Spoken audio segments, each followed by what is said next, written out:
카메라를 메고 저한테까지 찾아오게 만든 이런 세상에 대해서 기가 막히다는 말을 드리면서 얘기를 시작해야지 되겠네요. 이렇게 얘기를 풀어가겠습니다. 자식을 앞서 보낸 그 아버지의 그 가슴 아픈, 그것도 감당하기가 힘들 텐데, 그 자식 잃은 그 서러움에 대해서 평생을 안고 가야지 될 그 육아족, 그러니까 아빠가 카메라를 들고 그 서러운 얘기를 다시 한번 또 들으려고 이렇게 저까지 찾아온 이 인터뷰를 과연 내가 어떻게 해야 되나 참 싶습니다. 평목항에서 흘렸을 눈물, 기다림 속에서 찢어지는 가슴으로 자식들을 건져 올리는 걸 봤어, 이때. 그런 엄마, 아빠들.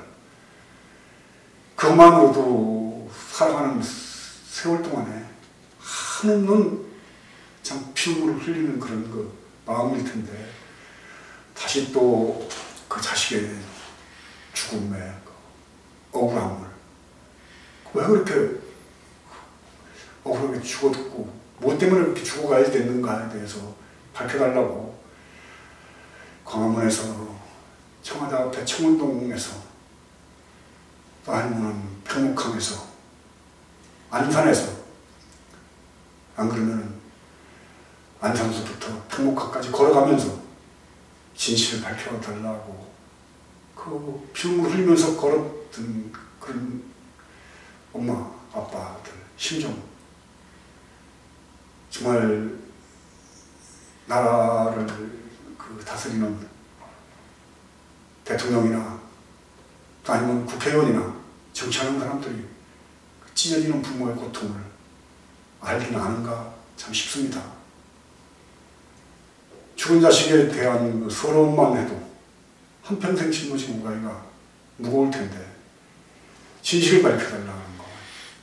왜 애기들이 그 침몰하는 배 안에서 살려달라고 문자를 보내고, 엄마 아빠 사랑해요 하는 그런 문자를 보내면서 참 죽어갔는지, 왜 그때 적극적으로 나서서 애기들을 구원하지 않았는지, 이 국가가 밝혀야 될 일이고, 또 박근혜 대통령도 유가족들과 약속을 했지 않습니까? 유가족들의 여한이 없도록 하겠다.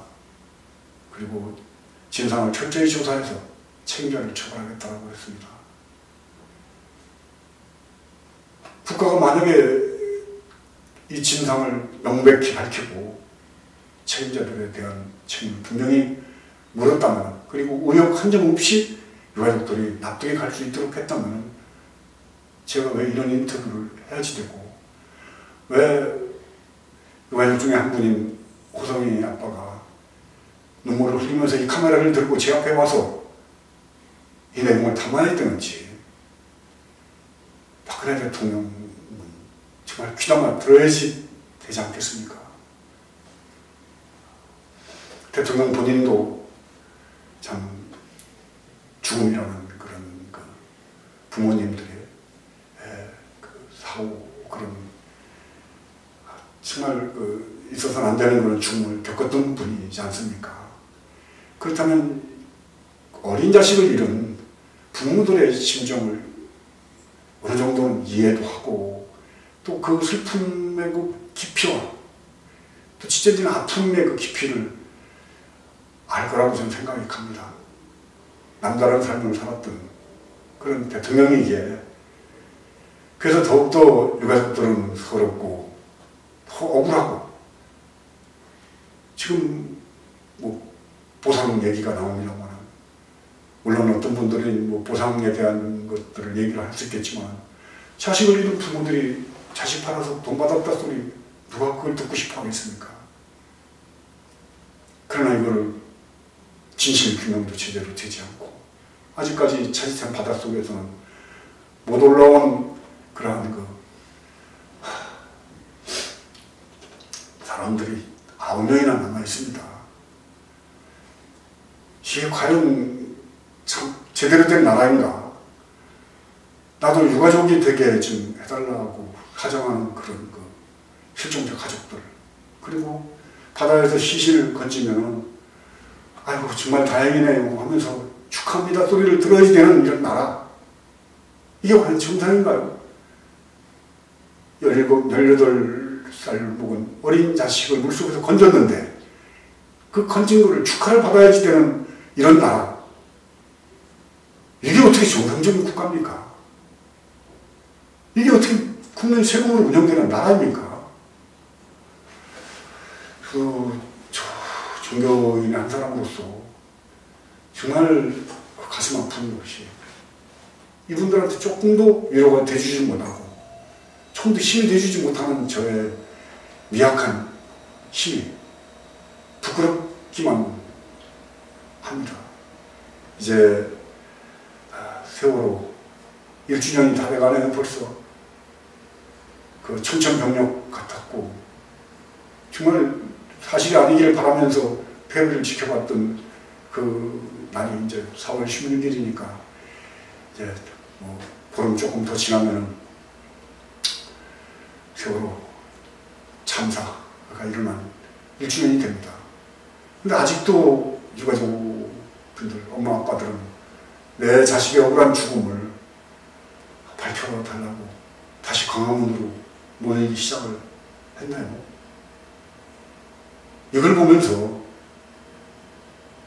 박근혜 대통령과 또 내각에 계시는 총리나 장관들, 여기에 해당되는 해수부뿐만 아닙니다.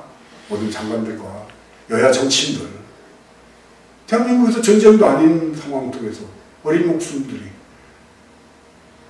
수백 명이 물속에 수장이 됐는데 이 문제에 대한 진실을 밝혀달라는 그런 유가족들의 외침과 피눈물 나는 그런 목소리가 제대로 한번 받아들여졌나요? 야당은 야당대로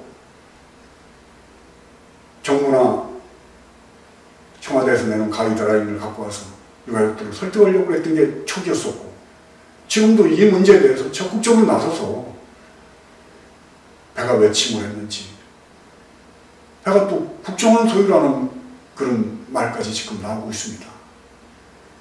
여기에 대해서 명백하게 밝혀야지 될 거 아닙니까? 그래야지 자식이 들은 어머니나 아버지의 마음이 조금이라도 자식들한테 덜 미안하고 앞으로 살아가는 세월 속에 정말 자식들한테 다시는 이런 일이 일어나지 않도록 아빠는 애를 썼다, 엄마는 애를 썼다, 이럴 수 있도록